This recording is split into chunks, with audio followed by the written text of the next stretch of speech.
I'm Harry West. I'm a professor of anthropology and I work in the field of food studies. Food is many things at once.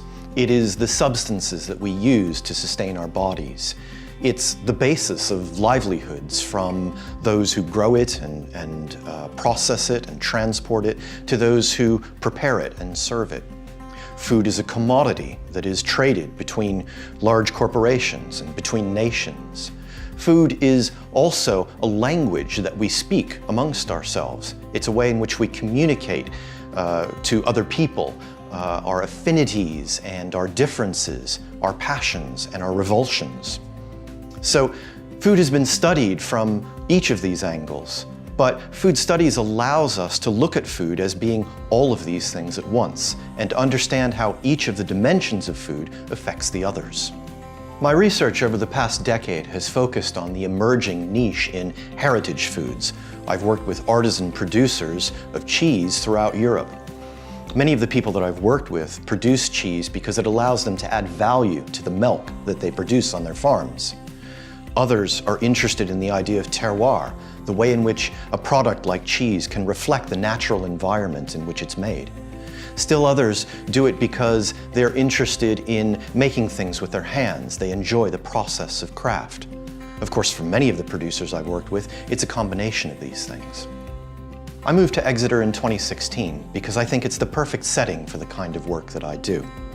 There are academics in a large number of departments spread throughout the university here who have interests in food.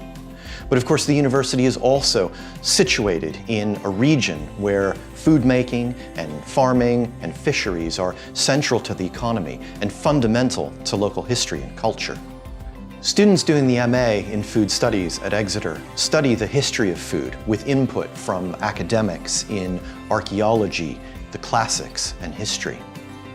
They're taught by anthropologists and sociologists about the relationship between food and the body, but also between food and the various dimensions of our social identity, from the family to social class to religious and ethnic communities, all the way to the nation state.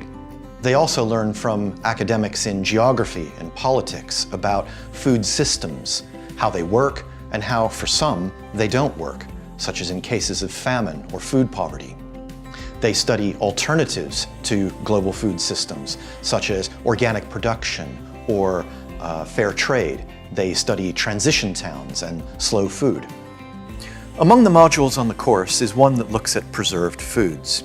This includes pickling, the making of jams, the making of sourdough breads, smoking of fish and meats, cider making, and the making of cheese. For each of these foods, we look at productive techniques in the past and in the present. We study the basic science of production. We look at how changing technologies and changing economic circumstances have changed production through time. And we also look at how productive techniques differ from small-scale to large-scale businesses. We're here at Quick's farm in Newton St. Cyres, just outside of Crediton, where Mary Quick, a fifth-generation dairy farmer, has been making cheese since 1973. We bring students to places like this so that they can see firsthand how these foods are made. We also give them the opportunity to learn how to make these foods themselves. We also offer students on the course the opportunity to do an internship or a placement.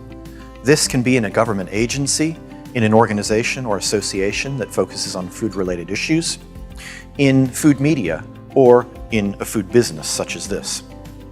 These internships and placements give students the opportunity to think about how the ideas they examine in the classroom relate to practices in the real world.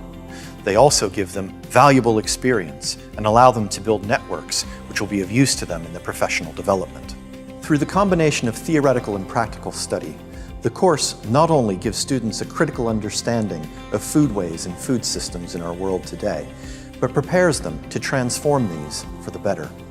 Our students will go on to improve diets, to create viable livelihoods in the world of food, to improve animal welfare, and to give foundation to greater ecological sustainability in our food system. For all of these reasons, I think the University of Exeter is an excellent place for the study of food.